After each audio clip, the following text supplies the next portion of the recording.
Ультрафиолет чырактары жана электр кургаткычтары коронавирусту өлтүрөбү? Дүйнөлүк саламаттыкты сактоо уюму бул шаймандарды инфекциядан сактоо үчүн колдонууну сунуш кылбайт. Электр кургаткычтардын вируска эч кандай таасири жок. Ал эми ультрафиолет нурлануусун колдонуу организмге кооптуу. Эгерде сиз нурланууну ачык денеге багыттасаңыз, анда ал күйүп калат.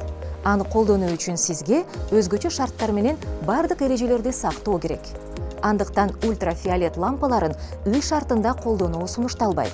Андан көрө бөлмөнү бат-баттан желдетип туруу эффективдүү болот. Эгер вирус жукса, анда аны спирт менен дем алып, же жыттуу аркылуу айыктырса болобу? Алкоголь вирустун липиддик мембранасына буулануу жолу менен эмес, түз тийүү жолу менен эң азы 65% концентрациясында гана таасир этет. Эгерде адам спиртти жыттап дем алса, анда вирусту жок кылуу үчүн алкоголдун концентрациясы жетишсиз болот. Этил спиртинин буулары өпкөдөгү вирусту эч кандай жол менен өлтүрбөйт. Мындан тышкары алкоголь организмди уулантат.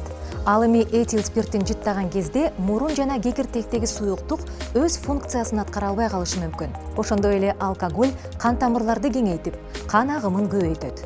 Бирок мурун көңдөйүнүн тамырларын кеңейтүү такыр сунушталбайт. Анткени дем алуу органдарына жана мээге кан көп агып кетиши мүмкүн. Ушул эле себептерден улам жыт сезимин спирт менен калыбына келтирүү мүмкүн эмес.